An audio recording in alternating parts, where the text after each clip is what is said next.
Baby Jennifer Lopez has another PR disaster on her hands and things just keep getting worse for her. I mean, just a few days ago, she was forced to cancel tour dates due to dwindling ticket sales. She was also in the middle of one of Diddy's cases from 1999 where she was complicit when Diddy banged a woman in the face. Then there have been her projects that are not doing so well, and add to that the Bronx orange drink controversy, spitting chewing gum into her assist hand in the middle of New York City, and now she's in the spotlight for how badly she mistreats her staff, especially her black employees. I mean, Miss Lopez is having a moment, but does J.Lo deserve everything that's hitting her back to back? Okay, there's a dancer who recently narrated his J.Lo story, saying that he was one of only 3 black dancers when J.Lo was performing a Motown tribute at the Grammys in 2019. First of all, just 3 black dancers for a Motown tribute. But wait, that's not even the worst part. Dan said that throughout the choreography, he noticed that the 3 black dancers were always positioned away from the center, which is where most of the action was taking place. I'm noticing that even when we're doing formations, like we're being placed on stage, I'm talking about us as far as the black dancers, we're being pushed away from the center, which is where she is. I remember this, I really remember this. You know, people were already questioning why a black artist wasn't chosen, and for J.Lo to mistreat the only black representation in the tribe was just nasty, and to make matters worse, at the time the dancer said that his hair was A and B. Braden and J.Lo looked at him and was like, "What are you going to do with the hair? Ma'am, you've already pushed the only black people in Motown tribute to the end of the choreography, and you are concerned about the hair. Child, the thing with J.Lo is that she is always very comfortable and happy to draw inspiration from black people's rides on their backs and appropriate black culture. But in return, she shows total disregard for the common. In fact, there's a history of how she's even mistreated them, especially the people who have worked for her, or maybe she is just generally an awful person, because even people who are not black have complained about working with her. I mean, it can't be a coincidence that a lot of people who've worked for J.Lo have the same narrative about how they were treated, and I will be breaking down a few of those instances, starting with how J.Lo had her makeup artist, Scott Barnes, was blacklisted from the industry. What had happened was that when her secret wedding with Marc Anthony leaked, Scott Barnes was the prime suspect, and J.Lo and her team gave him the cold shoulder and made sure he was blacklisted in the industry, even though he was innocent. Yeah, it was like nobody would talk to me. It was like I had the plague.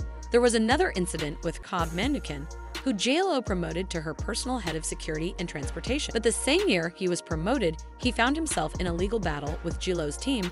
HCOB had started driving for J.Lo and Marc Anthony in 2005, and over time they grew to love him.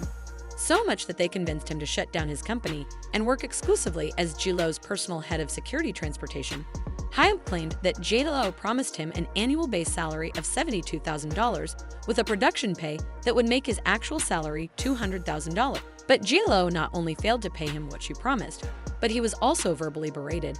And by the way, it's not just about J.Lo treating her employees badly, she also allowed her boyfriends to literally treat them like trash. For instance, a former employee of J.Lo who spent time with Diddy when J.Lo and Diddy were a couple said he treated her entire team as if they worked for him, claiming Diddy made the women uncomfortable.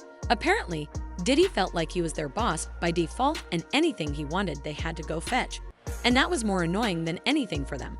According to the former employee, Diddy classified them into 2 categories that looked like he could hook up with them, and the ones that were not too appealing, as if then he'd just be disrespectful and act like they were there to serve him like a waitress and be all creepy. Speaking of J.Lo allowing her boyfriends to treat her employees like trash, there was a former employee, Jean Tenali Gilly, who said that the key factor in her departure was J.Lo's boyfriend at the time, Casper Smart, who allegedly had free reign throughout the house and would treat her poorly with no resistance from J.Lo at all. Other than that, there's also been an issue with Benny Medina, who accused J.Lo of lying and using him before firing him. So Benny began managing Joe's career in 1999 and resumed in 2008 after a brief split. In 2003, J.Lo had fired Benny, accused him of violating California's Talent Agency Act, and in her complaint, she sought its full restitution from Medina and his agency, as well as 10% interest. But shortly after J.Lo filed her suit, Benny issued a statement about situation, saying the accusation that I misappropriated money from Jennifer Lopez is both untrue and offensive. Jennifer Lopez, by making false allegations against me, are now trying to add me to the long list of people whom she has used and discarded after she took from them all she could get. I look forward to the opportunity to have the world come to know the real Jennifer Lopez. I will defend myself against these lies and will collect from her every dollar for which I am owed. Guess what? Even people who were never part of JLo staff somehow lost their jobs because of, for instance, one pre-Doge happened to be cleaning JLo's hotel room in Germany during her 2012 world tour. As a big fan of JLo, Prey tried to ask JLo for an autograph, only to have two of her assistants stop her soon after Prey was out of a job. And she believed she knew the reason. She told the Daily Star a day later, the cleaning company that employed me at the hotel called and said that Miss Lopez had complained that I was fired right there on the phone because of an autograph. OMG. At this point, I'm even inclined to believe the story about JLo refusing to work with any Virgos. I'm not sure why, but apparently she doesn't work with Virgos. Will hate you if you are black. Virgo, you probably never stand a chance. And let me not even begin with other stories, like how she allegedly once told someone not to tip a driver for no reason, and how she allegedly takes tips back from waiters anyway. Something else that has kept JLo in the headlines is Natasha talking about how she was paid peanuts for contributing her vocals to JLo's album. Honey story about JLo using other people's voices, especially black artists, on her songs have been around for a while, but now Natasha has given more perspective on what specifically happened to her. In one of the videos that Natasha posted, she introduced herself as the voice from JLo's 2002 single Jenny from the Block. She says that they were introduced in the early 2000s at the Hit Factory, where she was recording, and they were friendly when they were talking about recording the song. So I recorded it. They shopped it to her. She loved it. She loved the background vocals. They told me they wanted to keep me on there and they wanted me to sing background vocals on some more songs on this album. Excuse me. So I did, but she was made to believe that they would only be using her as a background singer. Was the case in 4 other songs. She had also sang background only for Jenny from the Block to come out, and it was almost entirely Natasha. I think the problem with Jenny from the Block is that they cut my laugh and